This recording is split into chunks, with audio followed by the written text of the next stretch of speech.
Hello বন্ধুরা, আজকে আমি শেখাবো তোমরা কীভাবে এসআইআর এর ফর্ম ফিল আপ করবে একদম সঠিক নিয়মেই দেখাচ্ছি তোমাদেরকেই।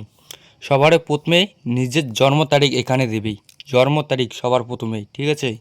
তারপরে তোমার আধার নাম্বার এইখানে দিবি, দিলেও হবে না দিলেও হবে, ঠিক আছে। তারপরে তোমার মোবাইল নাম্বার অবশ্যই দিবেন, কারণ কোনো কারণে যদি আপনার ফর্মটা ফিল আপ করা যদি গণ্ডগোল হয় বা ভুল হয়ে থাকে তাহলে বিএলও আপনার সঙ্গে যোগাযোগ করতে পারবে, ঠিক আছে। তারপরে এখানে পিতার নাম এখানে লিখবেন।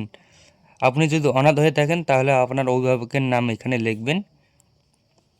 আপনি যদি এখানে পিতার নাম লেখেন তাহলে আপনার পিতার ভোটার কার্ডের নাম্বারটা এখানে দিবেন। আপনি যদি অভিভাবকের নাম দিয়ে থাকেন তাহলে অভিভাবকের ভোটার কার্ডের নাম্বারটা এখানে দিবেন।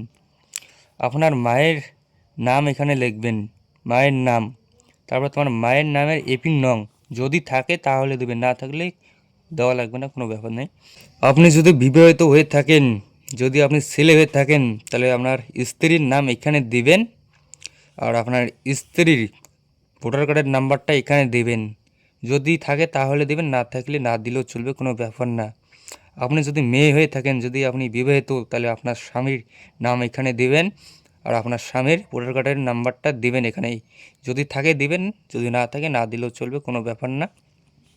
তাহলে মেন ছকে চলে আসি। যাদের 2002 সালের ভোটার লিস্টের নাম আছে তারা এই ছকটা পূরণ করবেন বাম দিকের। সবার প্রথমে নির্বাচকের নাম, মানে আপনার নাম এখানে লিখবেন, নিজের নাম এখানে লিখবেন। তারপরে আপনার ভোটার কার্ডের আইডির নাম্বার এখানে লিখবেন। যদি থাকে নাম্বার ভোটার কার্ডে তাহলে দিবেন, যদি না থাকে না দিলেও চলবে, কোনো ব্যাপার না। তারপরে আত্মীয়ের নাম, আপনার যদি বাবার নাম থাকে তাহলে দিবেন এখানে 2002 সালের, যদি ঠাকুমা থাকে তাহলেও দিবেন এখানে। 2002 সালের নাম থাকা লাগবেই এখানে, যে আত্মীয়ের নামটা দিবেন থাকা লাগবেই। এই আত্মীয়ের নাম যে আর নিজের নামের মধ্যে সম্পর্ক কি, যদি এখানে তোমার বাবার নাম লেখেন তাহলে এখানে পিতা পুত্র লিখবেন, যদি ঠাকুমা লেখেন তাহলে সেই সম্পর্কটা এখানে দিবেন, ঠিক আছে। তারপরে তোমার এখানে জেলার নাম দিবেন, কোন জেলায় থাকেন আপনি এই জেলার নাম এখানে দিবেন, ঠিক আছে। তারপরে রাজ্যের নাম এখানে দিবেন, রাজ্যের নাম আপনি কোন রাজ্যে থাকেন সেই রাজ্যের নাম এখানে দিবেন। তারপরে বিধানসভা ক্ষেত্রের নাম, আপনি কোন বিধানসভায় ভোট দেন ওই সেই বিধানসভার নামটা এখানে দিবেন।